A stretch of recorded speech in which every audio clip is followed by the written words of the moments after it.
started with our meeting. I am Frances Bush, President of the Charleston Community Organization. Do we have a mic at all, Michelle? And we're going to ask Deacon Father if he will open our meeting with a prayer, please. Would everybody please bow your heads?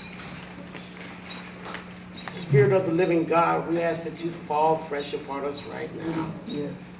Father God, we thank you for this day. We love, honor, and will ever uphold your holy name. Father, we ask that you come and endow us with your spirit in this meeting. Give us a spirit of peace, love, and understanding, where we might be able to better get along with each other. Father God, these things we ask in your Son Jesus' name, and for his sake, we do pray. Amen. Amen. Thank you, Deacon Father. Thank you. We're going to ask Councilwoman Brown. This is a call meeting, as you know. Usually our meetings are every other month, but she felt that so many things were going on that it was necessary to have a meeting this month, and we appreciate that. Thank you so much, Councilwoman Brown. Thank you, Ms. Bush.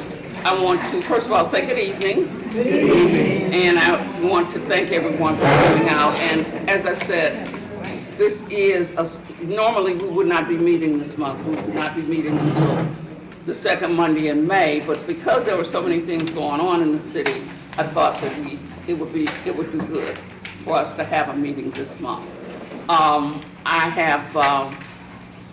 Today we have as our guest speakers, our city judge, Deidre Monroe. She's not here yet. Yes, she is.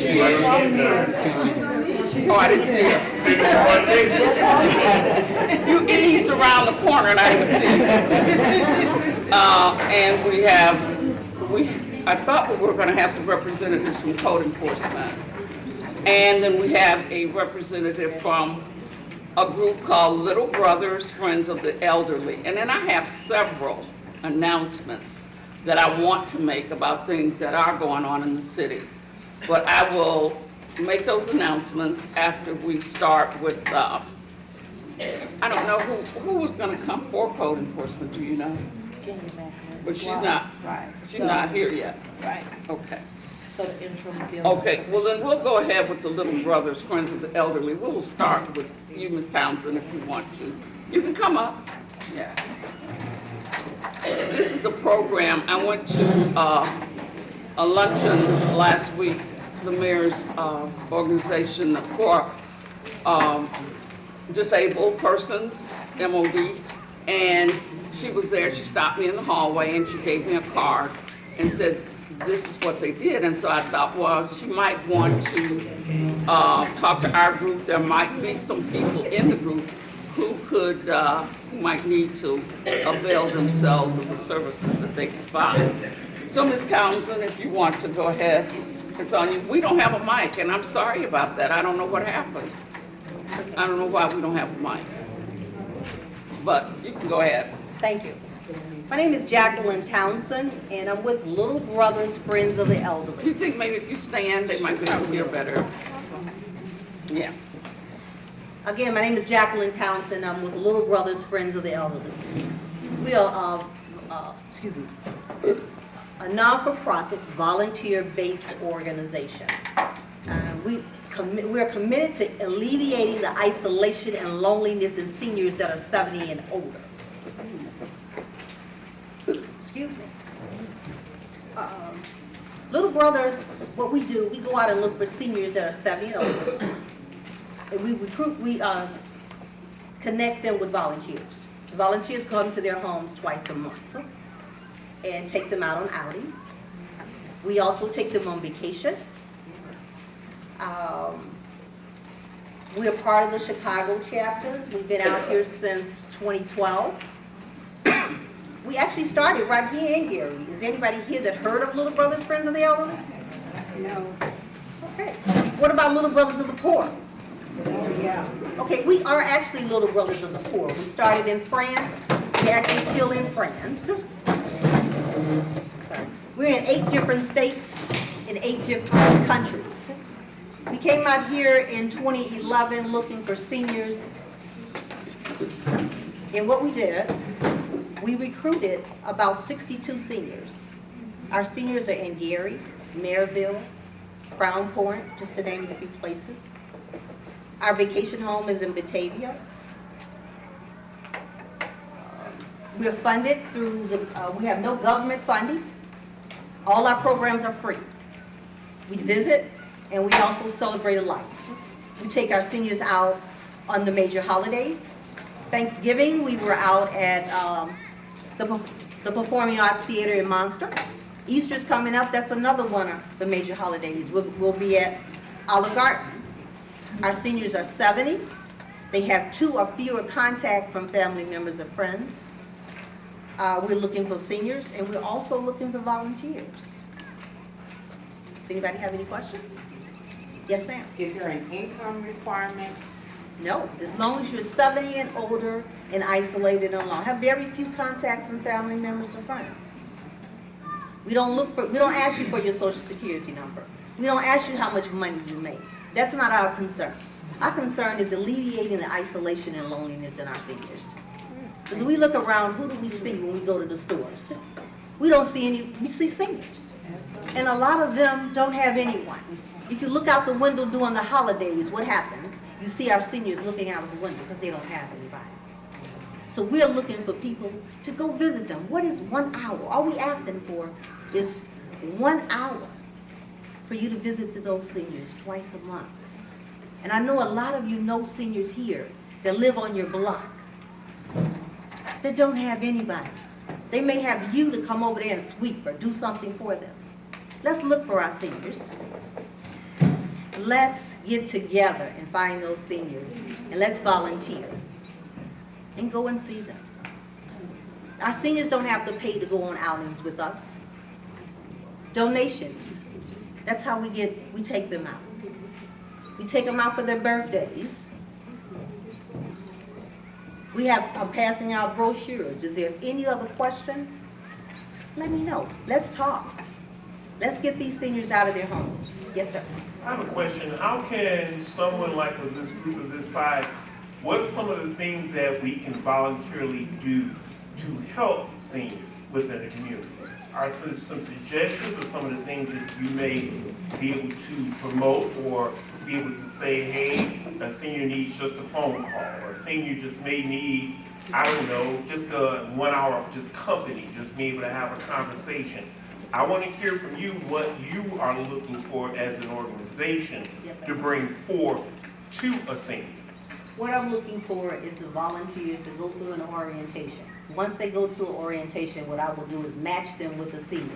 That senior may just want to get out. We don't do any housekeeping or things like that. All we do is develop that true friendship with them. Get them out. Let them be connected to the world again. I have seniors that tell me, they look out the window, and that's their world. So you could come and just talk to them. There's volunteers that could just call some seniors on the phone and talk to them. I look at Meals on Wheels sometimes, and I hear from people telling me what happens. They want them to stay there with them and talk to them. That's all you have to do is talk to them. Develop a friendship. Be a friend just like you are to your friend. We have a volunteer here with me that goes out and visit our seniors. Oh.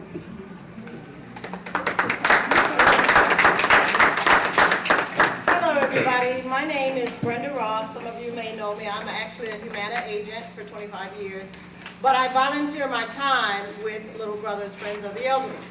And what I do, some of the things that I do with my clients is, like I have a client who is going deaf. He had an infection and he lost his hearing. So he does not relate to the world anymore because he speaks very clearly, but he just can't hear. So he doesn't connect with people because they don't understand why you talk so well, but you can't hear. So people shun him. So I go get him, and I'll take him out to a restaurant. And yes, he talks loud. He doesn't read lips, and he doesn't sign. So I just kind of take him out of his element. And yesterday I took him out to dinner. We went to Red Lobster. And he said, thank you so much for coming to get me because it seems like the walls are closing in on me. I know you all know someone, a senior, that's at home that does nothing.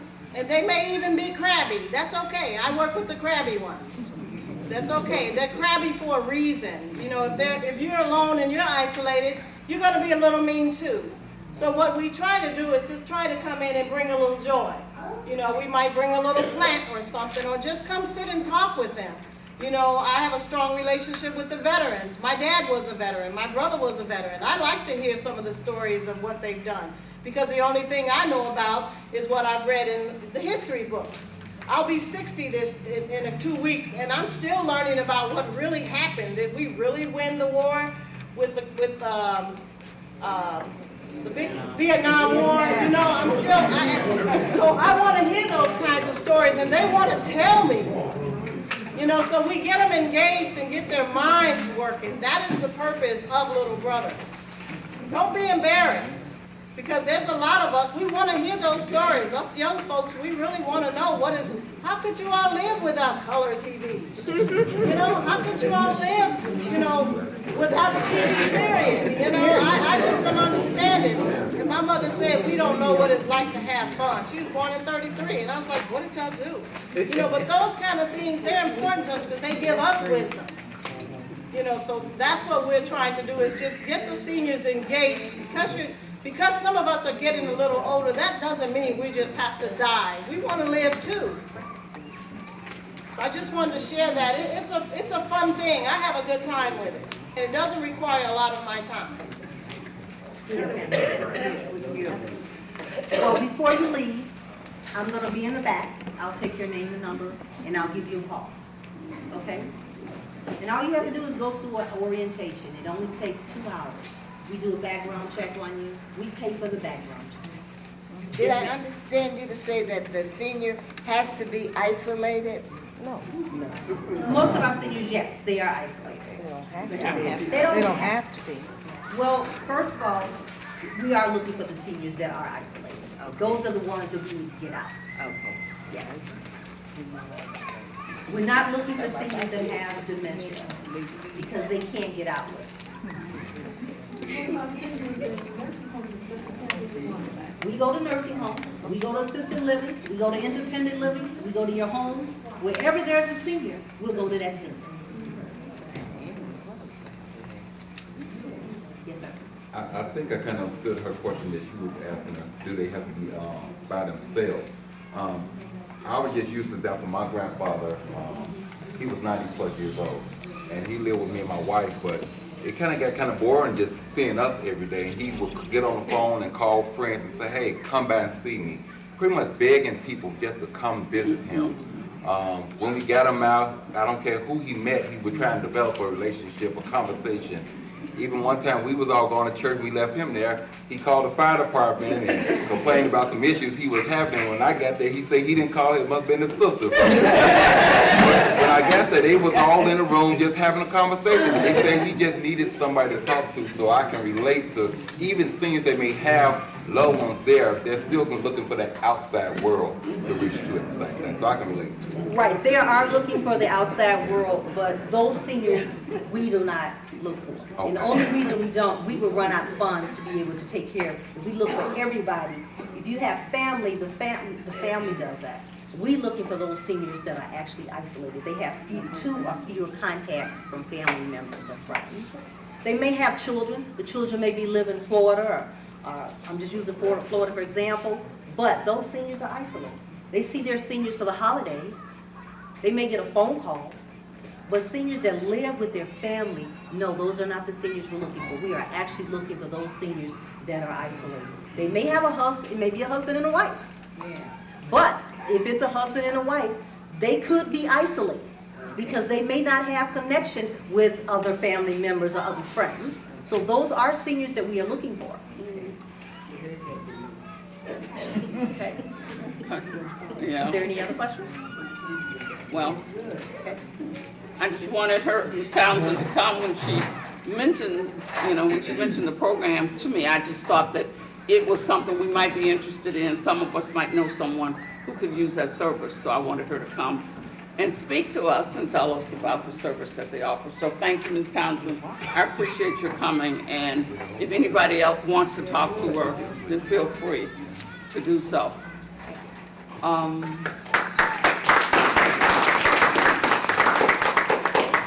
I wanted to let you know also, I'm joined today by Ms. LaShawn Brooks, who she's in charge of constituent services for those people who have complaints. You don't call me, you can call constituent services. No, really, you can call her when you have issues, and that's what she does for the mayor. And then we have our council president, Mr. Ron Brewer. And then we have our councilman at large, Mr. Mike Brown. Good evening, everyone. And of course, we have our judge. We had talked about this at the last meeting, and you guys had asked me if I would have the judge come to the next meeting. So the judge is here. We don't have anyone from code enforcement yet. Oh, she's here. Will you come up, please?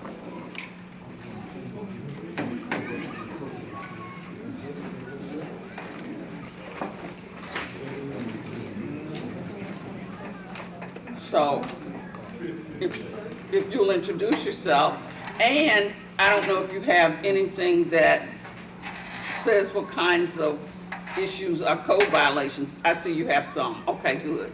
Okay. Good evening, my name is Jackie Rosario Purtle, I'm the interim building commissioner, and I have building and You code. have to talk loud. We don't have a mic. Yes. We don't Good have a mic. evening, my name is Jackie Rosario Purtle. I'm the interim building commissioner for City of Gary, and the code enforcement officers and building inspectors are housed under building department. Okay. We have people who have a lot of complaints, that are code violations. And so if you would just go through and just kind of give us some information in terms of what kinds of things are actually code violations, so that they know. Sure. I did bring some information for you all, and I'll give you maybe the top 10 reasons we issue a citation, that a citation is issued.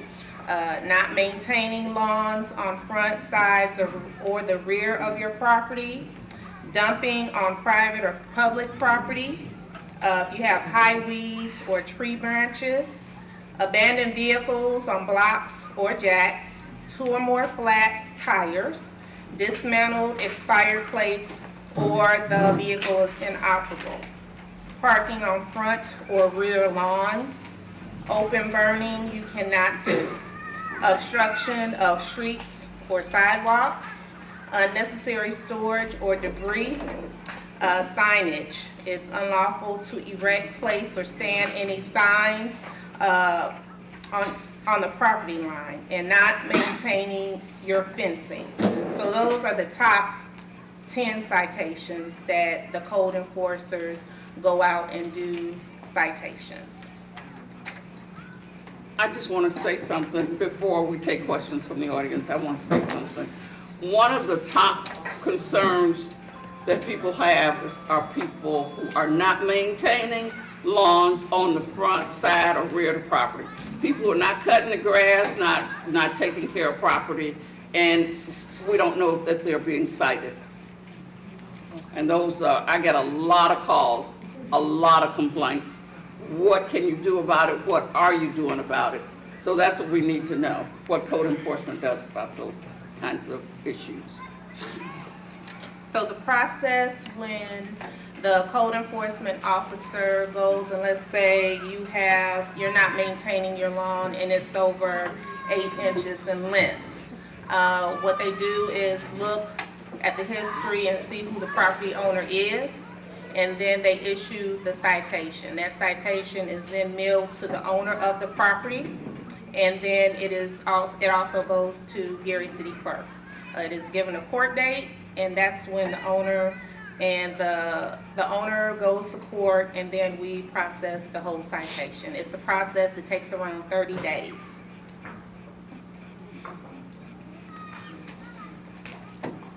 Yes, ma'am. Do you do this automatically, or does someone have to call in to report it? We do get calls from the 311. Your code enforcement officer for this district is Inspector Robert Smith. So when he gets his service request in 311, if you make a complaint by dialing 219-881-1311, and that complaint goes in, he'll get that complaint, and then he'll go and investigate the issue or matter. So if there is property in your neighborhood that is not being maintained, then no one is taking care of it because it has not been called in. I'm thinking primarily of abandoned property. Okay. What is the process? So the process would be like if you've seen that, if it was. Is it on any property? Does it have to be contingent to your home, or could be just any place? It could be any property. Thank you. Any property. Yeah. Okay, so you're saying for abandoned homes, how do you call in for abandoned homes? Because I have done that over the years, and they keep saying that the owner has to come through, the owner has to come through. The owner been dead for like 20-some years. So what do you do then? So in that process, if the property is a nuisance, if it needs to be boarded up, once the code enforcement officer goes out and investigates, he or she does that report, we figure if we're gonna take it through the unsafe building law, or we're just gonna do the citation. If we take it through the unsafe building law, then we'll do more of an assessment. So let's just say then, after we take it to hearing and find out if the owner has passed. We'll send general services out there to clean it. And then we try to find out who owns the property. If it's went to another family member, an assessment goes to it, and it's tacked on to the tax bill. Okay, so it's been at least, I live in Black Oak. You probably heard about me, Nevada Britain, that's me. And I've been calling, and because, we don't get what we're supposed to get like everybody else gets. Okay. So I'm here speaking for, well, I can't speak for everybody, but I've been living there my parents bought the house in '67. But I've been owning my house for 30 years in that same area. So what do we do to get our streets and everything taken care of just like everybody else do in this, what do we do? So How do we get our streets clean? How do we get, you talk, okay, you want everybody to come here on Broadway, but that's just Broadway. What about the other areas? Do we get that clean? Because, really, it's a mess. It's a total mess. Our streets are a total mess. People use us as a dump area. And I'm pretty sure everybody been down that street many times before and probably ain't paid no attention because of where we live. And it's not fair. Understand what I'm saying? It's not fair. I think I could jump in Okay. at this because you're talking about cleanup. I'm LaShawn Brooks, for those that didn't hear it, Councilwoman Brown. And I am the Director of Constituent Services. So currently, General Services does have a cleanup plan that they just kicked off April 1st. So their plan, and I'm not the spearhead of that, that would be Clotilde LeBroy is the director of that, but they're doing an awesome job with at least trying to go in each district in areas such as your area. So 311 is really important when you say putting information in. I hear some say they call directly to that department, but it's not a track record for us in knowing that. So when we begin to do our assessment and develop these maps, we're doing it based off of those calls that came in to that department. So give an example, if it is a high volume of calls in the Black Oak district that's coming, and if that be the case, and then say it's another section at the Tolleson section of 3rd District, they're gonna put those teams together to concentrate when they come into this zone in those areas. Nobody comes in our area. I've been in that area, I'm 58 years old, and I've been living in that area for 5 years, since I was 5. Nobody comes in that area. We finally got our snow shovel a couple years ago, I want to say back in 2011, because I kept complaining, due to my husband and mother both were sickly. So I know we had. And then we finally got our garbage picked up, finally, and started probably about 2010 because I was complaining. Everybody keeps saying, it's alley, it's alley. We don't have alleys in Black Oak. So once people start coming out and looking, that's when they will, oh, maybe this is, or maybe they are. So you understand what I'm saying? We have not got our street paved since I've been on that block. And I've been on that block 50-some years. We And have I'll take a never note. patched. I mean, I understand that, sweetheart. I truly, honestly do. I understand everything everybody's saying, but all I'm saying is not fair. We pay taxes just like everybody else pay taxes. It's not fair. Nobody comes. I have to call down to the mayor's office or to Mary Brown's office to get anything done in our area. It's not fair. It's not like I'm just somebody just talking to be talking. I'm here for a reason. She invited me here, so I'm here. So I'm not going to sit down, and I'm not going, because I got to a point where I'm getting a little old, and I have a lot of time on my hand now. I do. So you're going to hear from me, and you're going to see me, because it's just not fair. You talk about, we got a park out there in Black Oak. Nobody knows about it, and the park is gorgeous. Nobody knows about it. We had a meeting over there. Nobody, it's just there. It's just empty. It's just there. Let me address that. We are aware of Seaburger Park, which is what you're speaking of. We are aware of it, okay? Now, to say that nobody knows about it is not the case. We do know. When I became a member of the council, we spent almost $2 million fixing up Seaburger Park. And they came and vandalized it totally, burned up we had put walk pathways in there and many things, and it was destroyed. It was totally destroyed. Now, some of the residents have gotten together and they have attempted to restore that park. And so we don't have a problem. Nobody, when I say we, I mean I'm not saying that. Okay. I'm not blaming nobody for anything. Okay. I'm not doing that. Okay. But we did have our gang violence like everybody else Right. did. So yeah, they might have did. They destroyed the park, but it can be redone. No, it's redone. Like Right. I said, it's really Right. a nice. It's really a nice park. But it's deep in Black that nobody's really going to go to. Okay. Okay. I'm not saying that. I'm just saying we need to be taken, because between Clark Road and Burr Street is a hot mess. Okay. What I'm saying is, I come and I say this every time it's my election. I talk to people at the election time. Oh, we're gonna do this, we're gonna do this, we're gonna do that. But then I wasn't following through. But now I'm gonna follow through, because like I said, I got a whole lot of time on my hand now. And just to move forward with that, and I will take all of that back to our team, and the full team will be coming back in a later part of the season. But I do want to say this, because I personally remember 2 big cleanups that we had, and maybe the communication didn't reach you. I know coming to the firehouse, I come to several meetings there. I've worked with the Black Oak cleanup committee that's there as well. The sponsors, it's a great group out there, because they reach out to other people to come and participate. And that was one of the largest cleanups that we had, where the community actually engaged. So we did a big spread and pictures and everything. So and we had 2 of them. But you got Edgewater. That building is supposed to be like an Edgewater system for adults. That building is right there on 24th Avenue, and across the street is a hot mess. Next to it is a hot mess. That's Geary. That's representing Geary. That building, and it's a hot mess. It's just a hot mess. Okay. And I mean, it's just, okay, I'm sorry, back to you. Okay, I called that number so many times, and it just beep, hang up, beep, hang up. So now you said it's the 311 number.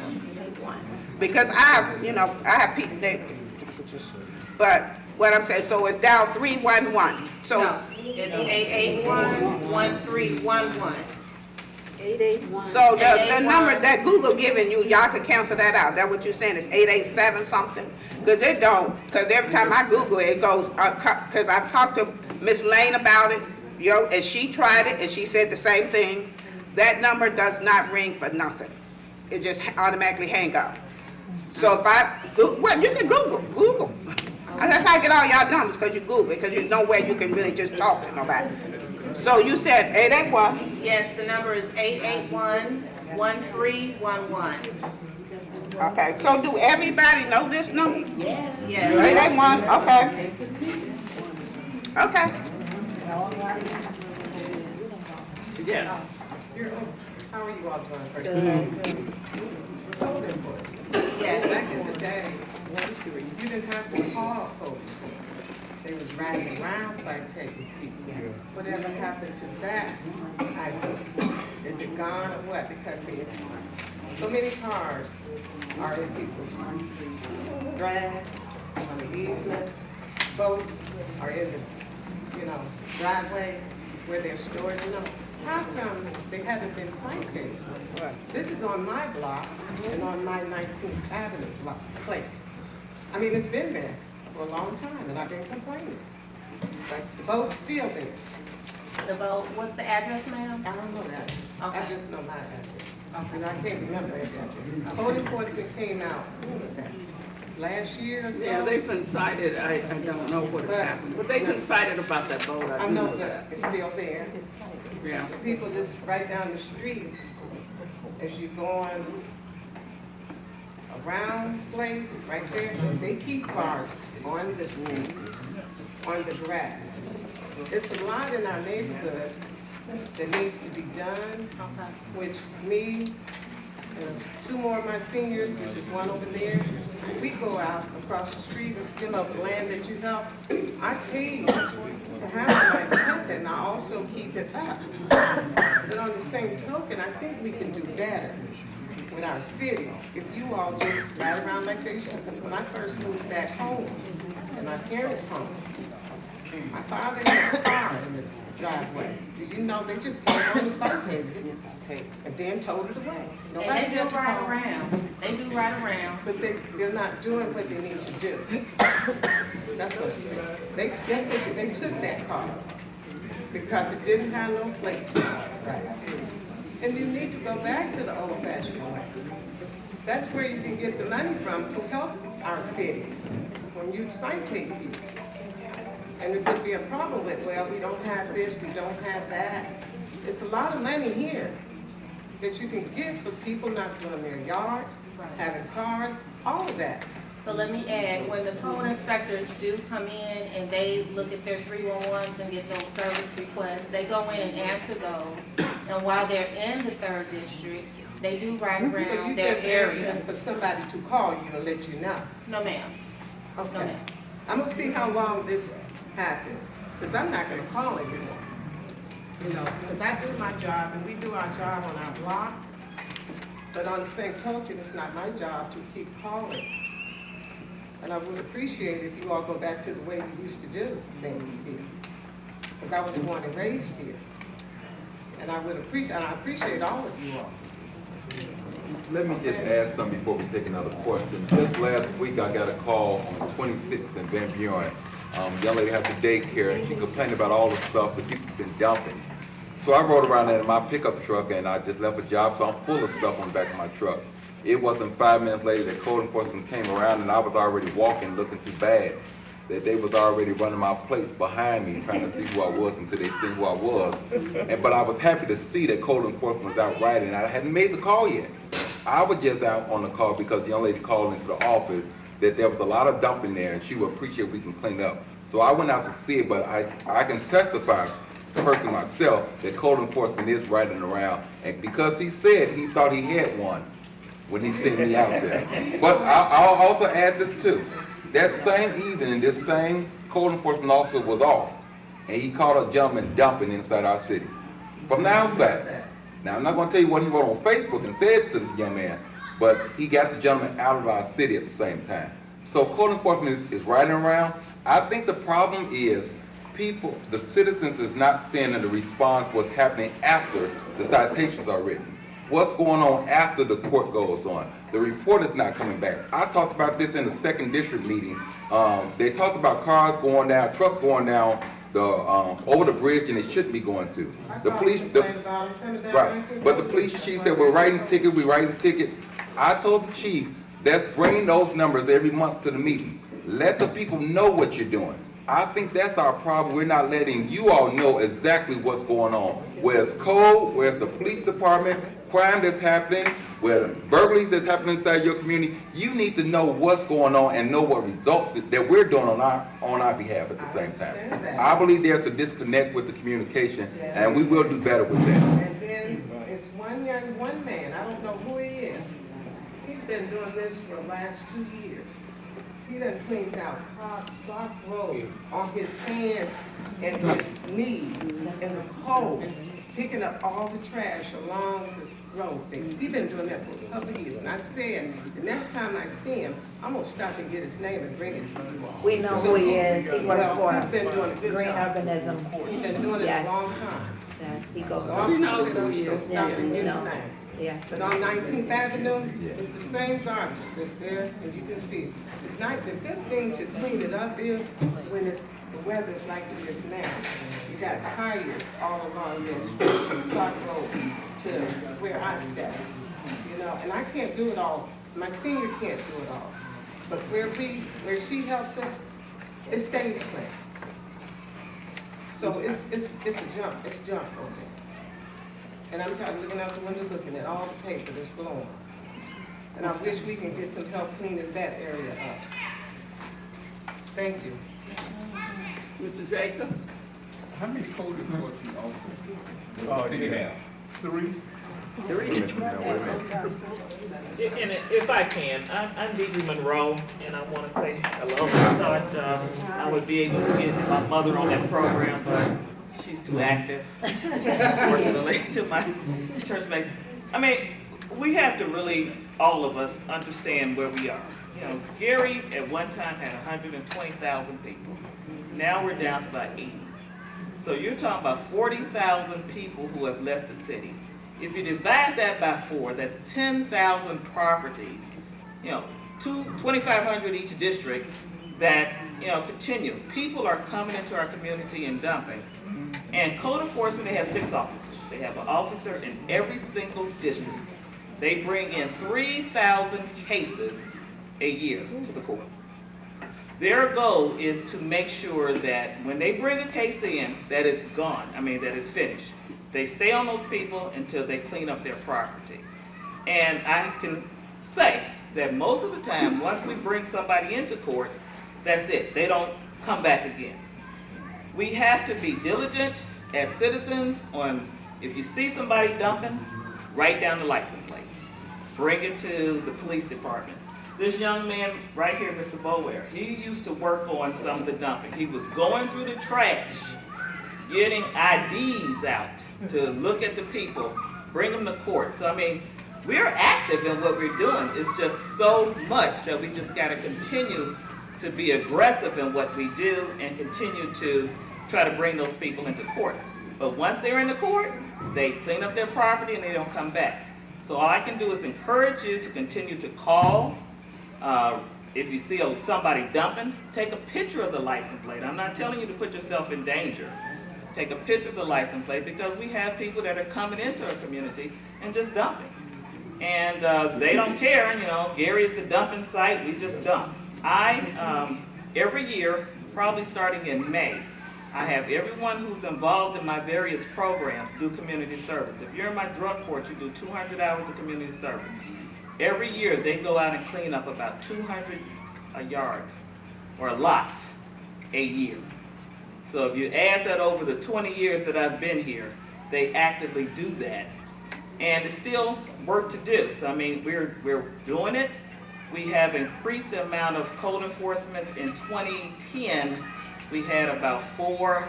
When the mayor came in, she got a grant, and each one of those code officers, so now we have one each district, but there's still a lot of work to do. And we can call in the 311, you can come to the court. If you have a lot next to you, my people can't go and pick up a lot of stuff, but they'll come out. If you want to call me in June, I'll have my young ladies and men come out and pick up paper and stuff. And what they're doing is they're trailing the general services. So they'll come in and pick up the paper and clean up, and then general services will come in and remove the bigger stuff. So, it's an upward, it's just a challenge, and we're just trying to do our best and to keep up with what we can keep up with. But we, encourage you to call us. We encourage you to stay on us. because that's what we have to do. And any questions about the court process, you usually get in court in about 30 days. Once you're out of court, you're back in court probably about 3 weeks later to check. The code enforcement officers go back out and check the property to make sure that it's clean.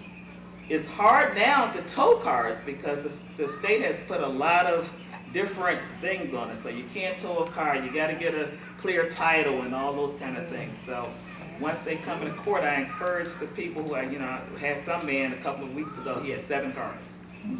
So I told him, you gotta get some license plates on these 7 cars that we're gonna tow them. But the state has put different roadblocks in our place, so it's hard for the Gary Police Department to go out and tow these cars because they can't sell them. So then they have to store them over there on 11th Avenue, and you guys calling and selling about 50 cars over there. What you guys gonna do with it? So I mean, it's just a round and round. So we have to. And the other thing, if someone moves out of a house or a person passes, call the city within 60 days if that person's child is not coming in that home to take care of the home, because what they do is just leave and just abandon the home, and until the bank comes in and takes it over, that house is just abandoned. I tell my mother, I don't know what we're gonna do, but I am a 3rd district person, so I'm gonna make sure my mother's house is taken care of. But everybody doesn't feel the same way. Yes, ma'am. Is it legal to have the men that are incarcerated out here cleaning up these areas? Well, we have had men from other areas, from the jail come out and clean up the property, but that's something that we have to coordinate. Occasionally, some people have complained about them coming into the neighborhood. If you have somebody who's a dangerous felon, you don't want them in the neighborhood. But you don't have to have the dangerous people, just someone who's in there don't have, Well, sometimes it's hard to determine who's dangerous and who's not. When they admit But they don't. The people that are in Lake County Jail, in most cases, they're waiting for some kind of trial. So if the sheriff can, he brings in some people to clean up, especially the last sheriff that we had. We had a program called work release. Yeah. But then the county got rid of the work release program. It was a separate program, but it was expensive to run. So they got rid of that program, so now we have to work. Anyway.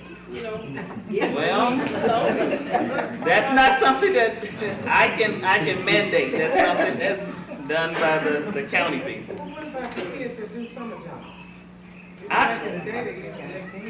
Absolutely. But as you know, we cannot afford to hire as many kids as we used to in the 70s. In the 70s, when I was a child,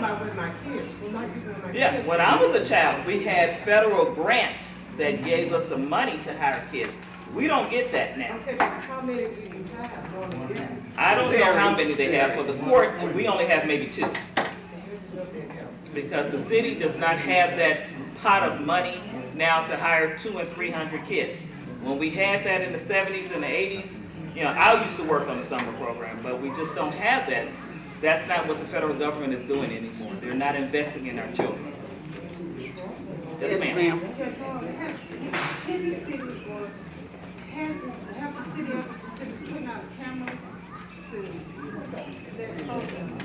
We have considered putting out cameras. In fact, we were talking to NIPSCO about using some of their property to put out cameras, but they're difficult for us to, you can put out a dummy camera, but it's difficult. You have to hire somebody to maintain and watch those cameras. That is something that is being looked at, absolutely. Yes, Mr. Gordon. Do you guys have guys to go around and see? There are a lot of people who are doing renovations on houses, and they do not have permits, building permits. There's one guy who he rehabbed the whole house for 2 years next door to us, and he never did have a building permit. Now he's down the street doing another house. And those people, we need you guys to call in, because when the building department gets a person. And he still hasn't done it. And I've had the folks come past there, but they didn't those are the things we need for you to report. When the building department catches a person who is working without a permit, the minimum fine they're usually asking for is $1,000.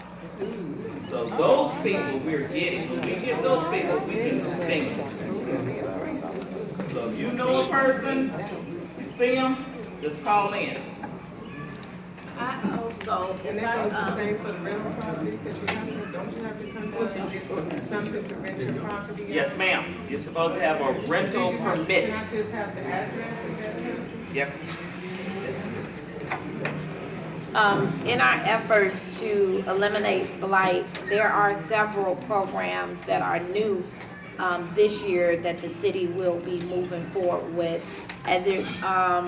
As we talk about code enforcement and building department, that this year we have come back out with our task force. So they are out right now. We're focusing on businesses and some private property. So when you talk about the different properties that's just been so abandoned or blighted and people actually living in them, those things are what we putting on our like priority list and going out. I want to say at least within a week we hit about 20 different properties, and that is throughout the area. Some residents in here I did bump into while we were out at some of the gas stations, but you should begin to see some differences in your gas stations since we paid a visit to them, to giving them the opportunity to spruce things up. So we do ask that you please use the 311 system, because it truly do work for us and it will work for you. You know, I have just down the street from me, down the next block on the corner, a garage that's dilapidated that is full of junk. Oh, very good. And I have called to try and get that cleaned out. Now, they not only filled the garage with junk, but somebody cut down a bunch of trees and left those laying out. So I have talked to General Services, and they will pick up what they can pick up. But in some instances, they're going to need some special equipment to go into the garage in order to clean it up, and they don't have it right now, okay? They are waiting to get the money to get a Bobcat so that they can go into the garage to clean it up. So, I mean, in some instances, I have, spoken to whomever called me and explained to them that we are doing all that we can to take care of it. Because I do understand, as I said, that's on my street, that's where I live. And I have not been able to get it cleaned up yet, but they have started working on it. I mean, they are putting forth an effort. We don't have the money to get the special equipment to clean it out. And the thing that bothers me is I don't understand why it is that when we move out of some place, we just leave such a mess, and we don't care what we leave behind. And I don't know. I mean, you can't change people's way. You can't change their way of thinking. But I mean, you ride through other communities and you don't see all that trash on the streets and in the garages. I don't understand what the mentality is. It is, if it's in Gary, it's okay to do it. But we have got to become stricter in terms of our enforcement when people do those kinds of things, because we just don't care what we do in the city. Yes. Okay, my name is Walter Wallace, and I was, I'm not sure, precinct committee. And so before I took on that responsibility, I saw things the way a lot of people are sitting here see them. But since I took on that responsibility, I see things different. We have a tendency to see what we want to see, okay? And I see the changes, I see the improvements, and I take my hat off to each and every one of you all for what you're attempting to do. I have conversations with people who live in my area from time to time, and sometimes they don't really like to talk to me because I don't buy into it. Because again, I say we see what we want to see, and we don't always see what's better. I look back in the 60s and the 70s when we were flourishing. That time has passed. So I go back to the 90s and to the lower 2000s, and I see where we were and where we are. I see the improvements, I see the changes. So I want to say I thank you all and I appreciate you. If nobody else noticed, I noticed. Thank you. Miss, I want to talk to the code enforcement lady. Okay, let me give somebody else an opportunity. Yeah. Yeah. Yes. One of the areas that you were speaking of on the street. You have to stand up. Okay, You can't hear. One of the areas that you were speaking of on, in our area, they cleaned up the front part, but all the other stuff they threw in the back. So it's filling up the alley now. Right. So I'm wondering, when code enforcement rides by, do they check the alleys to see that they have cleaned up the back part? And if not, if they're not, maybe that would be something that could be added to, that you, if you go down the front and it looks okay, check the back and make sure that they're keeping that yard and the back okay and not throwing it in the alley. Yes, ma'am. We do, the code enforcement officer takes pictures of the whole entire area of the property as well as the alleys. We go through the garbage and we do investigations. So we go in, we pick through the garbage, they put on gloves and they find information so we could prosecute those people who dump. And 9 times out of 10 it's somebody close in that area. So we do take pictures, investigate, and criminally charge people who we catch dumping in the alleys or wherever else. And I will say, during this time of the year, they will be more active of looking at complete properties. During the winter months, of course, they cannot see.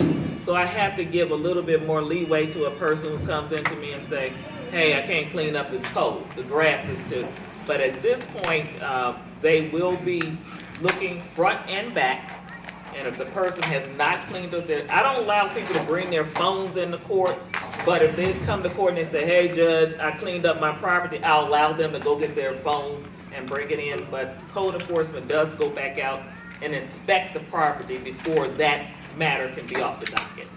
So again, call. And if the person hasn't cleaned up their property, it's on the code enforcement officer. They have to, go back out and re-inspect the property and make sure that it's completely clean. I want to give him an opportunity. Yeah. I'd like to thank whoever it was that got behind my neighbor to clean up our property on the corner of 21st and Chase. We know what that means.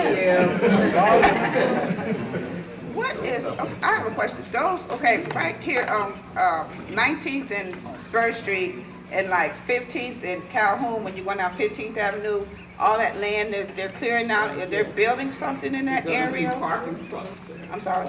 Parking trucks. There'll be a truck parking. Oh, on 15th and Calhoun? Okay. Yes, ma'am. And then on 19th, what's the anniversary, what they doing there? Because they knocked all that old apartments down? Yeah. Now all that's clear. Oh, okay. Ma'am? I met kind of late, I don't know if anybody asked this question before, but what do you do about, these so-called investors that come here, they buy property, they go back to the rich suburbs and never pay taxes on their property, never pay it up or anything? Well, do you find those people and say, hey, you owe this on your taxes and you get money? I mean, what's up with that? 'Cause I got a vacant lot next to me that I have to clean up so my yard won't look crazy. Got a vacant house across the street, we call it the haunted house. And both of those are property that's owned by somebody who don't even live in the city, and they don't take care of it. You got a pretty decent neighborhood. But these two pieces of property, it just brings everything down. So do you get in contact with these people and say, hey, you haven't paid your tax, I can't clean it up, or what do you do?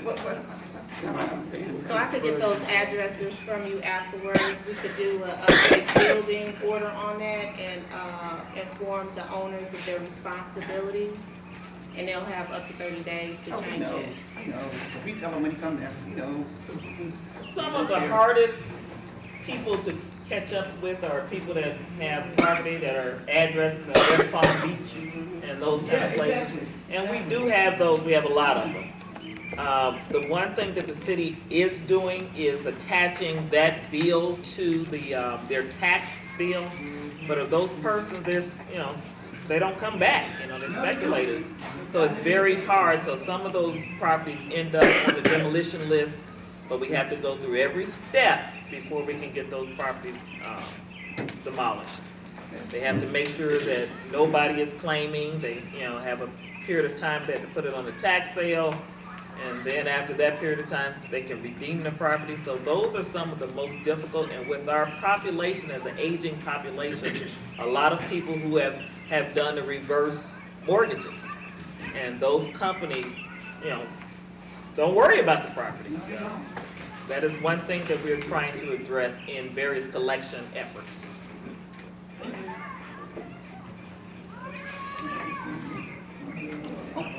And then the gentleman in the back. And then I'll get, My name is Lee, and I'm in the fifth district over in Black Oak. We've been having trouble with fireworks over a lot. The guy that's over there running this place, I've talked to him a few times.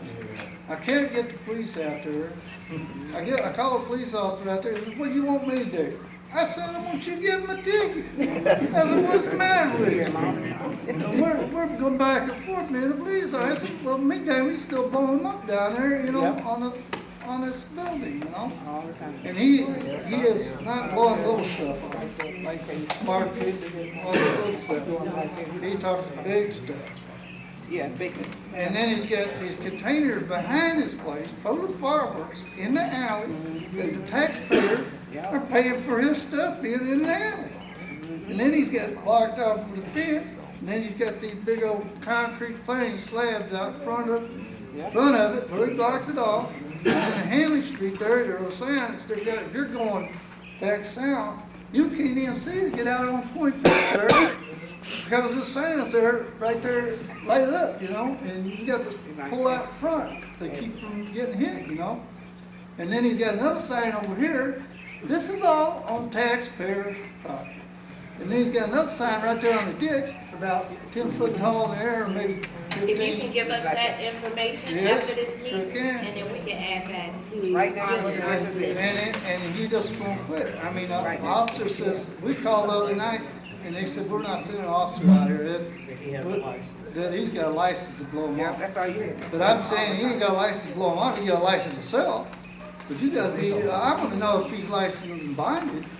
He should be licensed and bonded, lighting that stuff up over my house. Yeah. And stuff like that, that's crazy.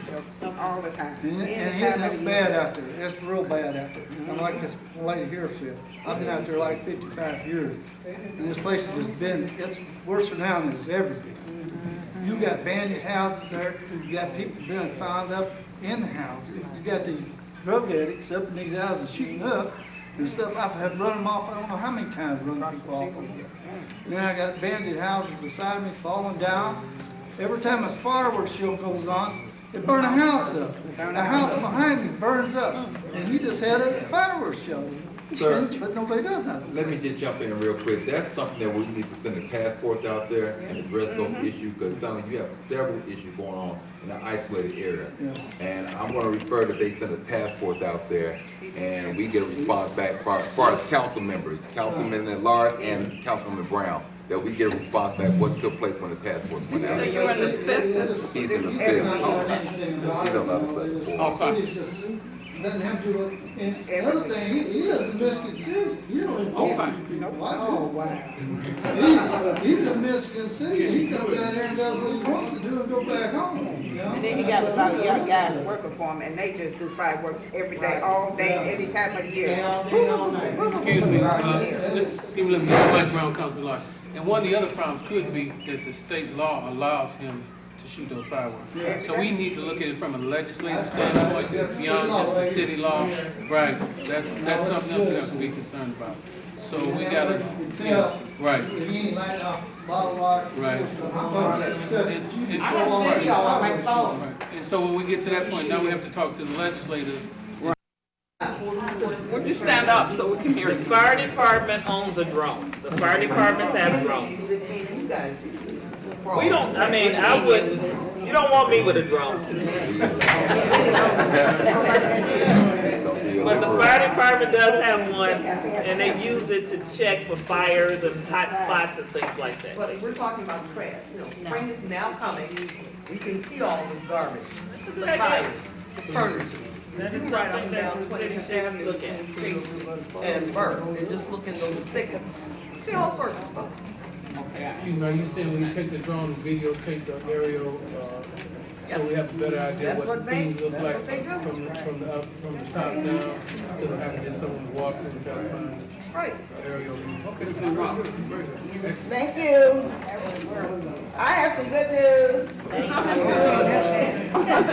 Mary, we have finally got property torn down on 10th to houses. It looks very nice. We have some more to tear down on the avenue, but it's just a blessing that those are torn down. Thank you. We have another singer saying over here that would like to speak. Thank you. I also have some good news. I gave Mary a list of 9 houses in my precinct that need to be torn down, and some of them have been torn down. It's a couple more that needs to come down, but I'm sure she will get to it sooner or later. And then I have one other thing. Do you all remember several years ago when they had, the city had some kind of program where people would go around, private citizens would pick up trash and they bring it into Zero Services and they would get paid for doing that? Do you all remember that? I remember that. If they had a truck, they would put it on the truck and they would get paid so much. I do remember that, Yeah, well, down that curb where I live, it stayed clean. Soon as the program was over, trash is back. And I get calls all the week. It's nothing I can do about it because they come, they dump it in the middle of the night when I'm in the bed asleep, so I can't sit up and watch. So I just wanted to tell you about that program. Well, that would be nice, but they can't go there and sit there. I yield to Ms. Brown. I would just like to say something. They can't be this way. I'd like to say something. I have called in to the city, Joe Service,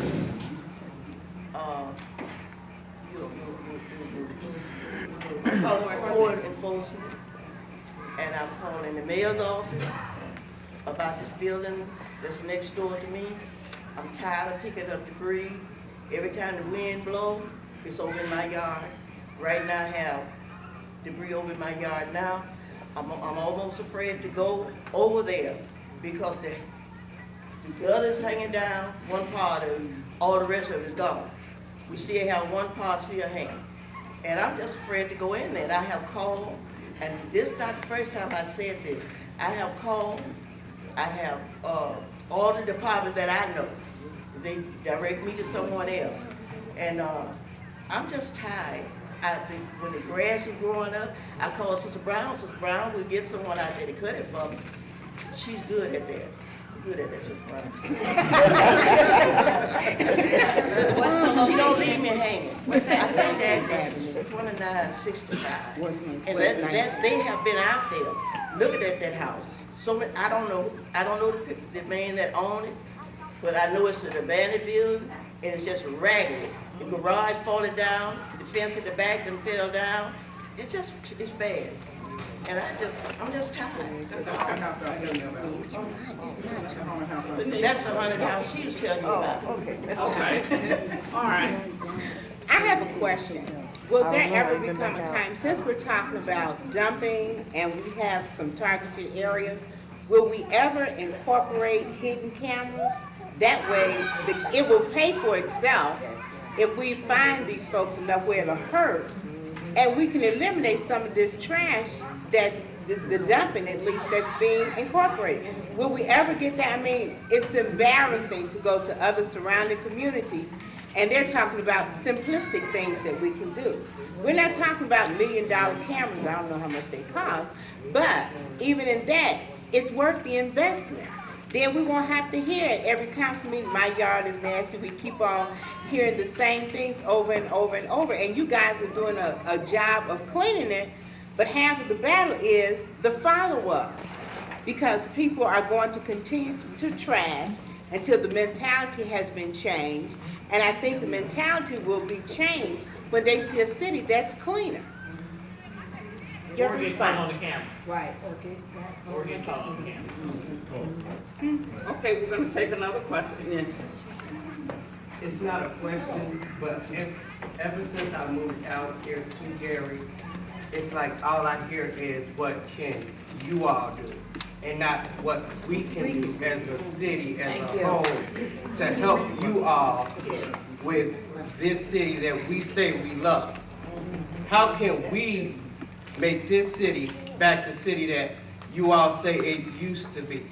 Now, I'm from Chicago, and I hear a lot of people here in these meetings always say, well, it's the ones coming from Chicago and stuff like that. It's not always them.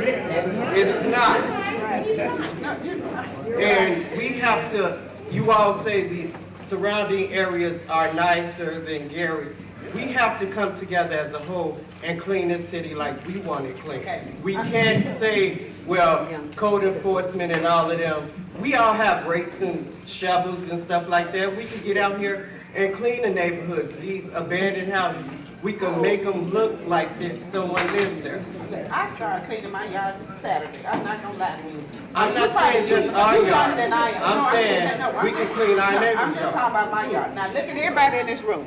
If I can't go out there and rake no more, how many of these you think gonna go out there and rake? Okay, it's not, I'm not saying I just turned 30. But one of the One person at a time. as the city worked to, and that is, it sounds like everybody agreed that one of our biggest concerns is sustainability. And that's what he's speaking about. And one thing that the city did was partner with Urban League to develop block clubs. And I think in this room, I probably just see 2 block club members that I know of. Okay, I see the third one. And with that being said, we need more block clubs. Because when we come and we address the concerns that you're talking about, can you help us, help you by keeping that debris away from it? Because if not, we can't move throughout the city because we have to keep coming to that one area all the time. So I encourage everyone, start a block club, contact Urban League, just get involved with block club. The city has began to find grant dollars to assist with block clubs, but those dollars can only be given to block club members. So if you begin to have your block club, we're teaching block club members how to even go after grants to assist you in your neighborhood. You may be able to write that grant to get that building torn down that you're looking for versus the city doing it. So it's ways that we are trying to work with you all to gain that sustainability throughout our entire city. And I'm one that I love to come out when you say you have a cleanup, I'm coming out to help you. If I don't have too many in one day. Okay, you get one more chance. And then we're gonna give somebody else an opportunity. Our sewage drain is falling in and the concrete is broke up on the curb. It's about 2 doors down from my neighbor's house. From my house, going back towards Park Road, we have a sewage drain right there where the brick house is at. It done it's caving in and that curb concrete is up from there. Oh, fine. Yeah. It might be. And then I do. That's It comes GXC. across the street from my Okay. house and it's not my problem. I didn't do it Get for some thumbs years. up. And I put grass seeds over there. Okay. And I cleaned it myself. You're one individual. You're talking about. I know, I was just thinking with her. Y'all know anybody who needs a job? This is my yard, this is my yard. I can't find nobody there. At the mayor's office. Go ahead. Down 1209 Broadway. I went down there. Okay, good. Mr. Purnell, Yeah.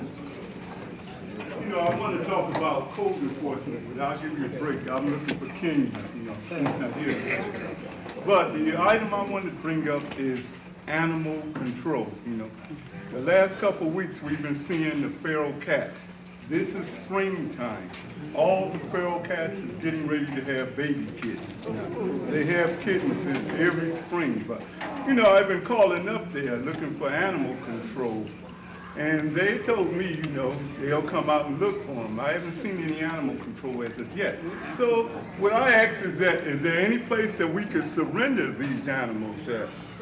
We used to go to East Chicago and Hammond, but they have gotten pretty strict. You have to have a Hammond driver's license or East Chicago driver's license. But I was looking for the place to surrender them. A couple times last year, I just dropped them off in a cage at General Services, but they don't want me doing that anymore. So who do we surrender these animals to? Animal control have to, unfortunately, nobody is here, but, oh, yeah. I'm not animal control. Right. You have an animal, you want to surrender the animal control, like, animal control does not have an outside line. Call here, police department, 881-1214, that's the front desk, right? They can get you in contact with animal control, where they want to get out. They do have a business. Because they had sent Adams out there a couple of times, Yeah. but the problem is not one, it's going to be about 10 or 20. I understand what you're saying. What I'm saying, they don't have an outside number for you to call animal control. You call the police department, they can connect you to them. And that's the Monday through Friday thing, bank hours, 9 to 5. 881-1214 is the front desk, they can direct you to animal control. The best time to do that though is morning time. Because they do have to be out in the fields, taking care of controlling you. All right, then, thank you very much. And although he promoted that number, we still use 881-1311 to keep track of the concern. Okay, we're gonna take one more question, or let's see, yes. There's this company with the bucket truck that's cutting down branches. They're doing a great job, but they're not picking them up. Behind my house, they're piled up. And it's beginning grass and stuff to grow under there. What can we do about getting that moved? So I just, all of those concerns, again, I've been collecting off of 311, had a conversation with Mike Suggs from NIPSCO, and what the managers have been doing, because so many residents have been asking for the wood. So they've been leaving it there for a little, and then coming back These around. are twigs. The bigger ones, they are mulching them up, which is fine. But the little twigs, they just are throwing to the side, just piling them up. Okay. Yeah, that which needs to be, well, I So- don't want to trouble. But I have paid a lot of money to have it cleaned behind my house. That's Ms. Brown.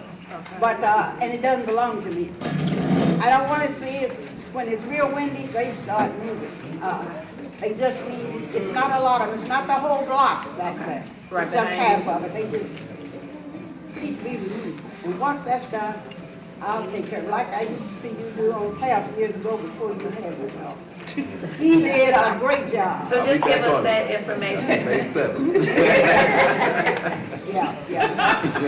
Yeah, or you put it in 311, or you can give it to us and we'll. I'll do them both. Okay, all right, thank you. Thank you. Okay, we'll take one more question, and then I'm gonna give anybody up here has any final remarks, and we'll, yes.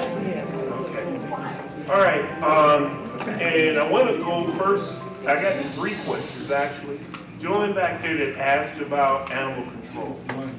Just today I adopted a dog from animal control. But I went there because it took approximately a week after noting a dog running through the community. I friended this dog, I captured this dog before animal control came out and picked the dog up. But with all of this being said, there's not a budget in animal control that takes care of these animals. They come in, a lot of it is volunteer. So with that being said, you're mentioning the cats. I met the sergeant that's over there that's trying to make sure that you're able to collect these different animals. There's only shelter for approximately 13 dogs. And there's a lot more than that running loose and around here. As they get them, they're able to maybe get with Hammond or East Chicago or another area that's able to take some of these animals in to help offset or be able to help within the community. So you understand that you see something, it's not that they aren't trying to get out there and make it possible to pick up some of these animals, the cats, the dogs, and even some of the dead animals that are within the community to get them picked up, cleaned up, and processed. So do understand, it's not like they aren't trying, there's a limited amount of resources. Judge Monroe mentioned to you something that I don't think anybody really paid attention to. Once upon a time when we had 120,000 residents, and now if we have 80,000, that does affect our tax roll of what the amount of resources that are coming in to our community to be able to offset and help some of the programs or some of the things that we want to happen in the city of Gary. It's not gonna happen when you're talking about pennies on a dollar versus once upon a time when you actually had a dollar. So these things are all we want. We have not because we don't ask.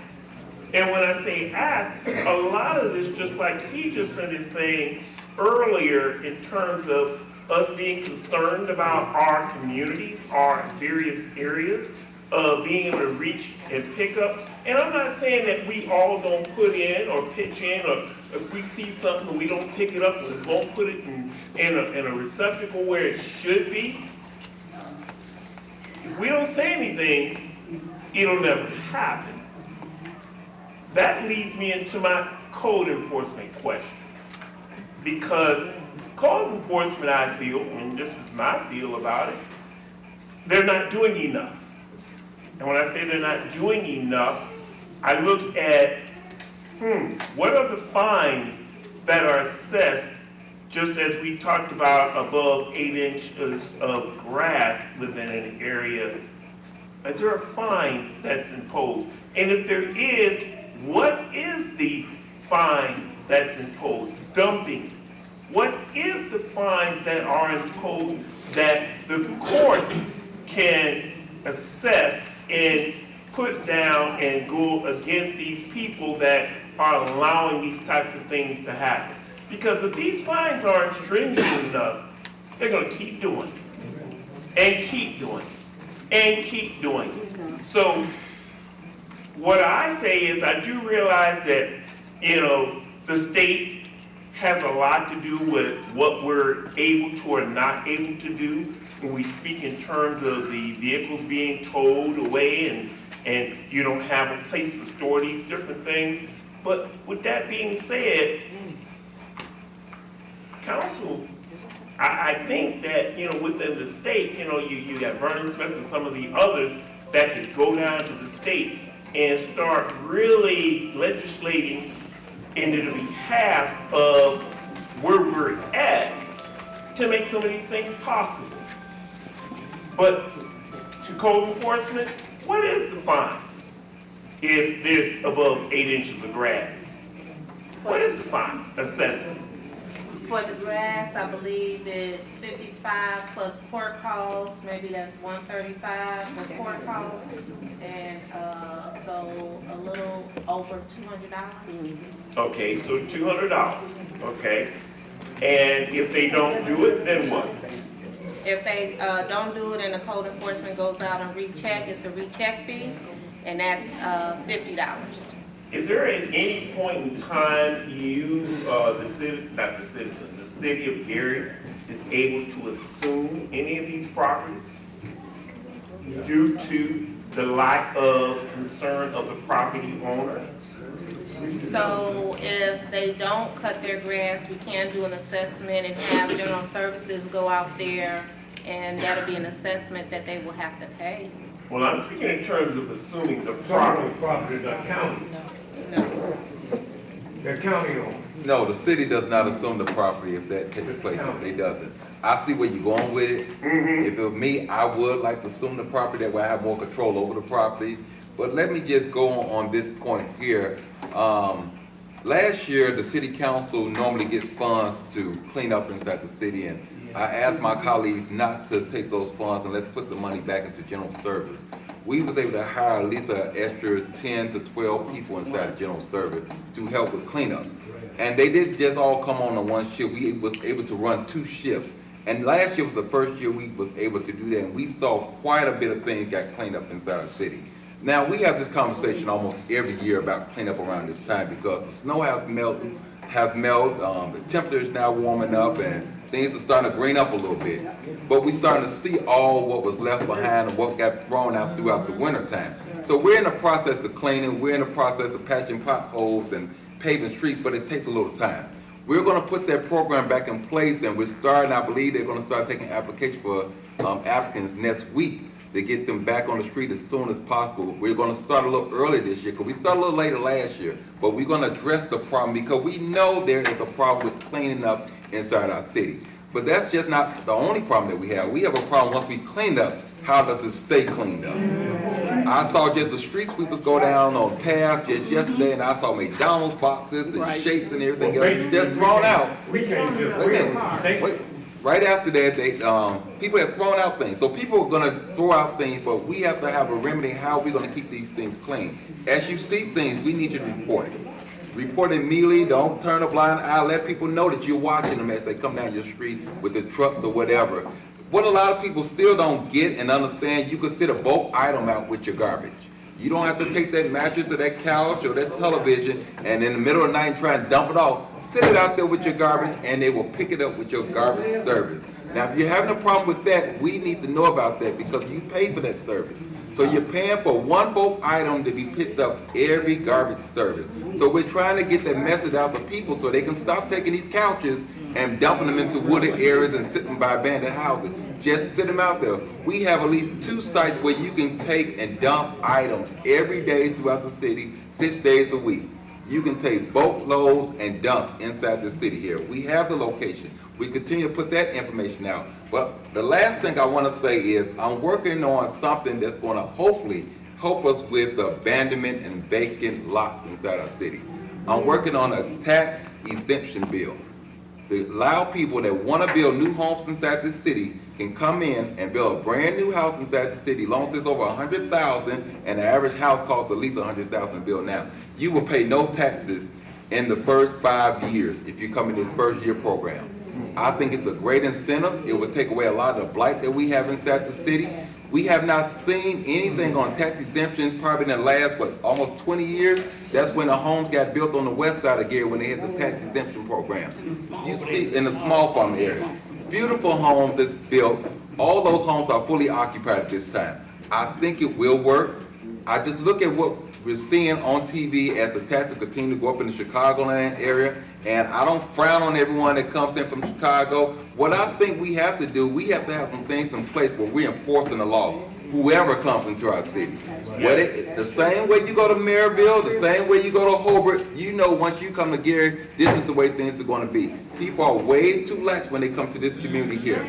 I see people that drive with their boom boxes going down Broadway, but as soon as they get to 53rd, that mess goes down. We have to get back to the basics back inside this community where people respect our law enforcement and they respect the government of this city. Not making a joke and a charade about the way our city looks and trying to campaign on it. Do something about it. I'm tired of people talking about how they going to make the city do, but they're not doing a doggone thing to make it look any better than what it looks now. I don't need someone talking about what they're going to do when they get in office. I need someone sitting at these meetings with us right now, strategizing how to make this city better. Don't tell us any fairy tale. We need help on the ground. But I think if we put these things in place, we will see a much better Gary than what we have seen in the past. We continue to work inside our city, but we have to go to the next step. We need more people living inside our community because those vacant homes we talked about, people used to live there. We need to get those people back inside our city because you cannot continue to go year after year cleaning lots. We are an aging community. In 10 years, I won't be able to do certain things that I used to do in 10 years. But we have to make a plan for the new generation that's coming here, new families coming inside our community. Right. We need those things to come. But I think if we start taking a different approach on certain things, we will see a lot of things change inside our community. And I'm talking about taking a different approach, some things that we do, even in management and government, we're going to have to take a closer look at how we do things too.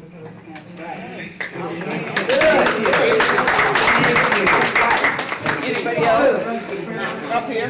Just wanted to, oh, she's do it around your home. I don't have a problem putting them in somebody's door, passing them out. Some Yes. people don't know stipulations is around here, they move in here, they're renting it.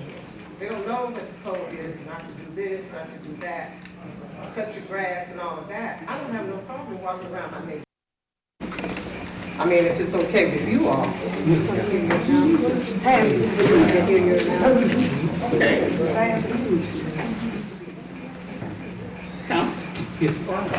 And I wouldn't mind doing it as soon as possible if you all can. She's gonna work on getting it from the blocks up, so that way, hopefully at the next meeting, we can get it to everybody. Okay. I think theoretically, as she spoke on that issue, that it really starts at home. You know, teach the children not to pollute.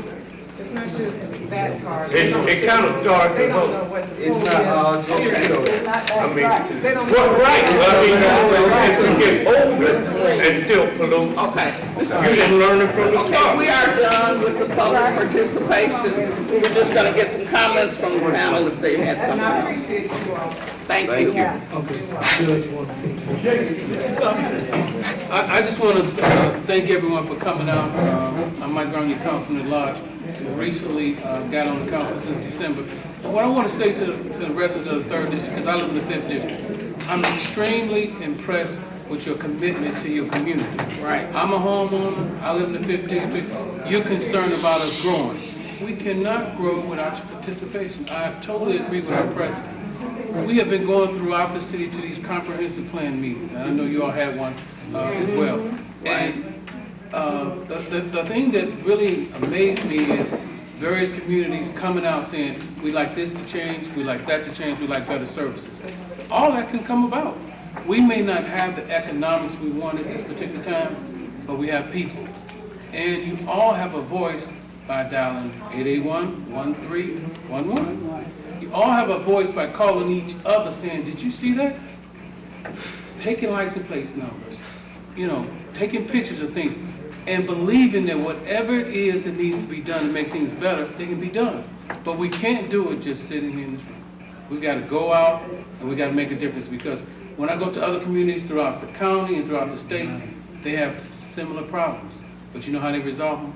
They come together. And that's what we do, come together. Thank you. God bless. Judge, do you have something? No, I'm good. No. Just a reminder that Blight Buster Day is coming on April 27th. And that is also Household Hazardous Waste Day. So if you have anything, there is information in the back that you can take with you. I heard somebody ask, why we coming downtown? But Blight Buster Day was designed for us to start the kickoff of blight elimination and cleaning up with our main thoroughfares. In order for our guests to come into our city, they have to come off a highway, freeway, or some way. So we wanted to make sure that we clean those areas up. We would love if you all can participate in that. Not everything is cleaning up. We love just to see some friendly faces and greeting people, some registration, and passing out lunch and water just as well. We will come back here with the full department team July 22nd, I believe, is our community meeting to discuss, and hopefully there's a lot of these concerns have been addressed. That's my wish. And we can move forward with some other things and discussing the 5x5x5 that will take place in your areas. And that's all I have. That's it? Yep. Okay, well, certainly, once again, I want to thank everyone for coming. As I've said, I wanted to have this meeting because I wanted to give you guys an opportunity to talk about those things that we need to do in our community. We want to get back to being the mighty third. I mean, we want to do great things in this district, and we can. We can. So I thank you again for coming. I want to thank everybody who came. Thank you. I thank my fellow colleagues and the judge for coming, and I thank you for coming from the building department. So, is there? Oh, Okay. you have a hand that was in the back. I can't see it. Yeah, The light is in my eye. Yeah, just a reminder, first Tuesday in May, please be a registered voter, be an informed voter. If you cannot make it to the polls, it is not too late to do an absentee ballot Or early voting. or an early vote. You know, I just want to, Remember, I want to say this too before we leave. And as most of you know, a lot of the precincts changed in the city. And so your polling places may or may not be where they were 4 years ago. Or last year, I'm sorry. So you need to make sure that you know where your polling place is. And one of the ways to get around that is to do early voting, and that way you don't have the problem. But I've had some people come up to me and say they thought that they would still be voting at the school on 21st Avenue, the Girls Academy. That's no longer a polling place. Those people would be voting at the AMVET. So we need to make sure that we know where our polling places are so that we can make sure that we vote. And if you have a concern, you think you may not be able to find out where your polling place is, you can give me a call, but you can also vote absentee or vote early. And that will eliminate the problem, because there are a lot of changes. You know, in the 3rd district right now, we have 8 precincts. We used to have 18. So that lets you know that a lot of the polling places that we had before, we no longer have places where you voted, you will no longer be able to vote. So I want to make sure that people know that and get out to vote, or get an absentee ballot or vote early. Councilwoman Brown, Thank you. Before you dismiss, just want to let the residents know that we have started paving inside the city. Oh, yeah. We have started the first round of paving, and the city now will have hot patch. The permanent patch will be going inside the holes, and there will be a second round of paving, but we're doing an aggressive first round right now. So you will just be careful out there. There's paving taking place inside the city. Okay. Once again, thank you for coming. Our next meeting is the second Monday in May, May 13th. Be careful.